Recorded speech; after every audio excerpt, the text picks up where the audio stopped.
नमस्कार दोस्तों, अपने वीडियो चैनल यही वरन मोटिवेशन पर आप सबों का एक बार फिर स्वागत। देश में फरवरी महीने में कोरोना आया। इस कोरोना की महामारी ने पूरे देश में देश के सारे लोगों को कई तरह के परेशानियों में डाल दिया।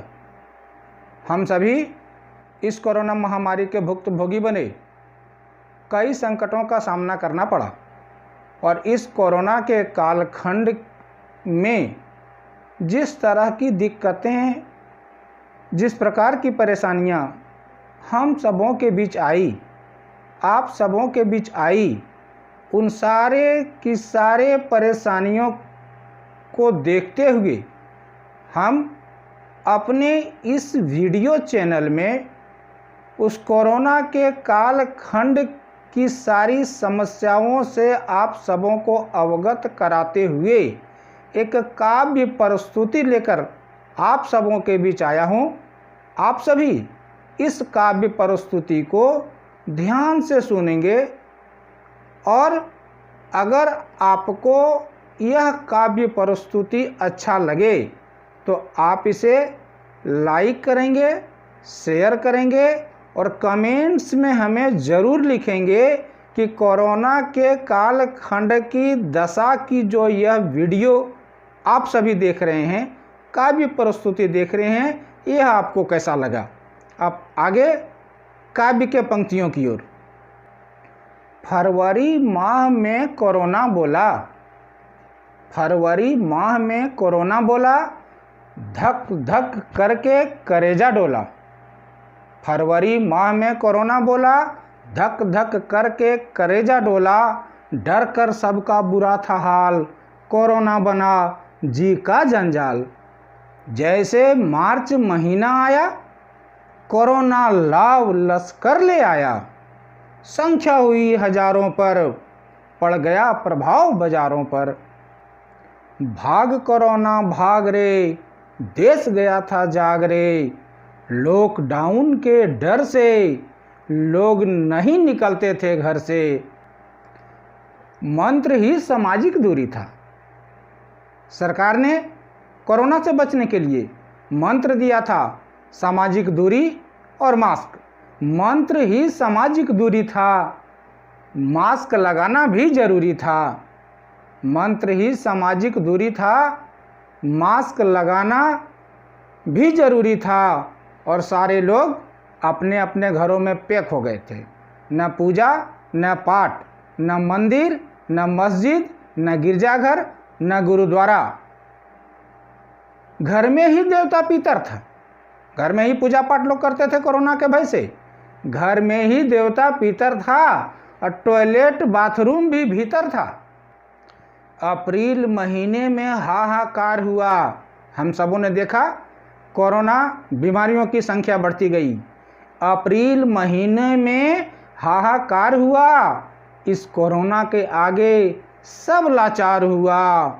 बड़ा भयावना, बड़ा ही प्रलयंकर, कोरोना का रूप भयंकर। धंधा पानी सब मंद हुआ। इस कोरोना के चक्कर में जितने भी प्रतिबंध लगाए गए, घर से नहीं निकलना, बिजनेस नहीं करना, किसी भी संस्थान को नहीं खोलना, आवाजाही बंद करना, धंधा पानी सब मंद हुआ। स्कूल कॉलेज भी बंद हुआ।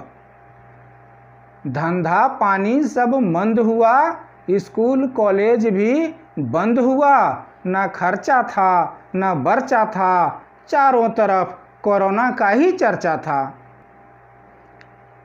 जहाँ एक पॉजिटिव मिलता था, हम लोगों ने देखा, हम लोगों ने सुना, पता चल गया गांव में एक कोरोना पॉजिटिव मिल गया है। हम लोगों ने देख लिया ना, कितनी बड़ी व्यवस्था, कितनी सारी गाड़ियाँ, कितने सारे पदाधिकारी उस गांव में जाते थे, गांव को घेर लेते थे, सील कर देते थे, बांस का लगा देते थे ये कि चारों तरफ से बांस से सील कर देते थे। ना किसी का आना, ना किसी का जाना। लगता था बहुत बड़े क्रिमिनल को हम रेड करने के लिए जा रहे हैं, बहुत बड़े क्रिमिनल की घेराबंदी करने के लिए जा रहे हैं। जहां एक पॉजिटिव मिलता था पूरा जिला तब हिलता था।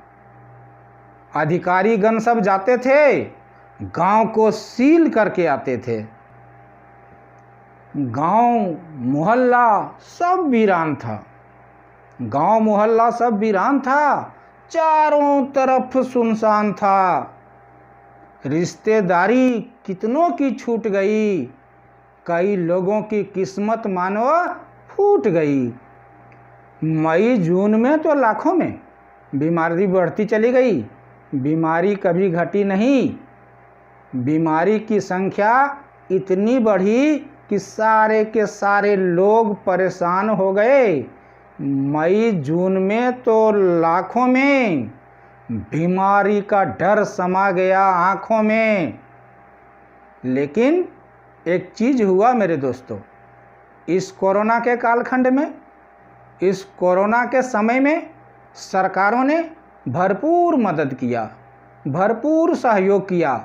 समाज सेवी संस्थानों ने, जिसे भगवान ने दिया है, वैसे दयालु व्यक्तियों ने भरपूर सहयोग किया। सरकार का हरदम साथ मिला, सरकार का हरदम साथ मिला। सहायता की राशि हाथों हाथ मिला। इस कोविड-19 के काल में, इस कोरोना के काल में हाथ बढ़ाया था अनेकों लाल ने, मदद की सामग्री पहुंचाया था और गरीबों के साथ निभाया था। अब कई महीनों के बाद लॉकडाउन खत्म हुआ। बीमारी देश से गई नहीं, बीमारी देश में बरकरार है। लेकिन कोई देश कितने दिनों तक लॉकडाउन को चला सकता है? सारे विभागों में परेशानी, सारे लोगों को परेशानी, आम जनों को परेशानी, किसान मजदूरों को परेशानी। यह सब कुछ देखते हुए अपने देश में लॉकडाउन के समाप्ति की घोषणा की गई। लॉकडाउन समाप्त होते ही अनलॉक की प्रक्रिया शुरू हो गई।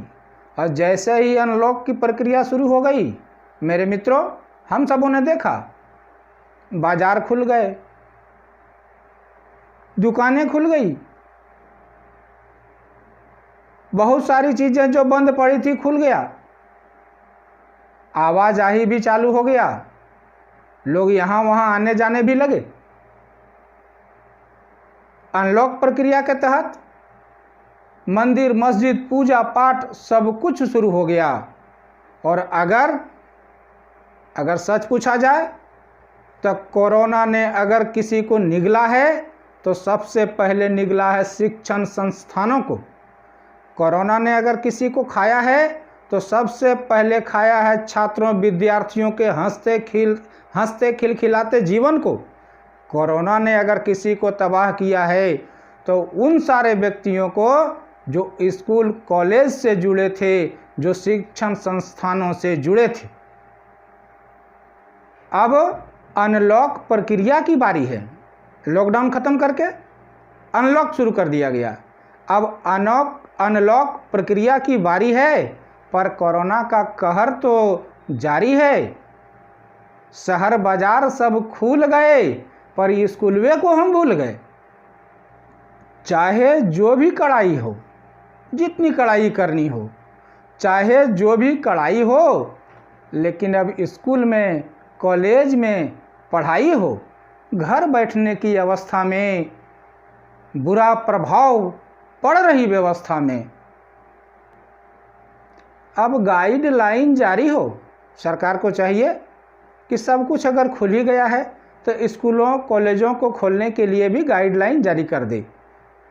अब गाइडलाइन जारी हो, स्कूल खोलने की तैयारी हो। मुश्किल में गुरु और शिष्य हैं जो देश के असली भविष्य हैं। शिक्षक, अभिभावक संग संग दोनों बुद्धिजीवी हैं। शिक्षक भी बुद्धिजीवी हैं, अभिभावक भी बुद्धिजीवी हैं। कोई भी बच्चों के जीवन के साथ कभी खिलवाड़ नहीं करेंगे। शिक्षक अभिभावक संग संग लड़ेंगे इस महामारी से जंग। शिक्षक अभिभावक संग संग मिलकर लड़ेंगे इस महामारी से जंग।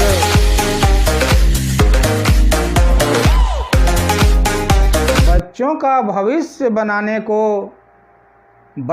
भविष्य बनाने को अब आदेश हो।